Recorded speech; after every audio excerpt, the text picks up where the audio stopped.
අපි මේ රිංගොන්දලා ආවේ මේ කෝච්චිය මේ යන්න. ඔව් අපි පොළොන්නරුවේ ඉඳලා ආවේ. පොළොන්නරු අරලගංවිල 62ක් විතර අපි ආවා. එතකොට ළමයි පිරිසයි දෙමාපියනුයි ඉන්නවා 62ක් අපේ දැනට. අපි ආවේ මේ අම්පාරේ ඉඳලා. අම්පාර සම්මන්ත්‍රණ ගාවේ. ඉතින් ට්‍රිප් එක ආවේ. අපි ඉන්නවා 50 දෙනෙක් ඉන්නවා. 50? ඔව් 50 දෙනෙක් ඇවිල්ලා තියෙන්නේ බස් එකේ. අර බස් එකේ. කොහෙද යන්න ආවේ මොකටද ආවේ? මෙතෙන්ට ආවේ. මෙතෙන්ට ආවේ රේල් එකේ මේ කෝච්චිය යන්නේ. අපි මේ මෙතර කාලා අපි රයින් නැතුව මාන්සුනානේ. ඒක අද ඉඳලා අපිට සතුටයි මේ රයින් එක මේ අඩු කෝස්ට් එක යන්න පුළුවන් නේ. ගොඩක් කාලේ මේ අපි ට්‍රේන් එක යන්න අමාරු වෙට හිටියේ. දැන් හොඳට දිනනවා. දැන් සතුටුයි. ஜெய் காலம் ட்ரெயின் இல்லாமல் இருந்தது ஒரு பெரிய குறையாக இருந்தது. ஸோ இந்த முறை வந்துட்டு இப்போ நாங்கள் ஒரு ட்ரிப்பாக தான் வந்தோம். நாங்கள் இருந்தும் அது சந்தோஷமாக இருக்குது இப்படி போகிறது.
දෙදස් 25 නොවැම්බර් මාසයේ 26 වෙනිදා දිට්වා සොලිකුණාටුව නිසා නැවතී තිබුණ දුම්රිය 2025 දෙසැම්බර් මාසයේ 20 වෙනිදා සිට නැවතත් අඹේවැල දක්වා ධාවනය වුණා.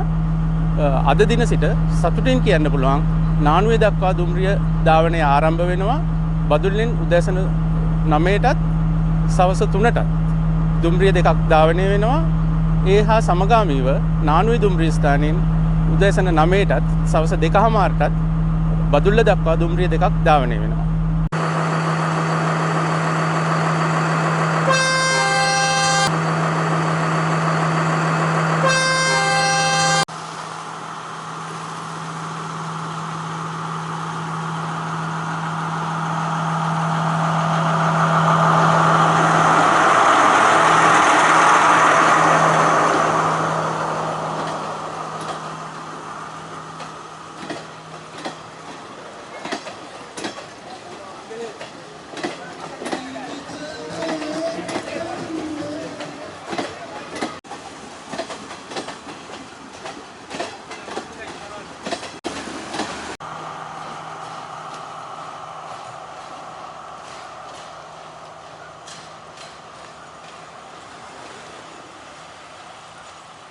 ඔබ තවමත් ඌව නිවුස් ක්ලබ් YouTube channelය subscribe කර නොමැති නම් අදම ඌව නිවුස් ක්ලබ් YouTube channelය subscribe කරන්න.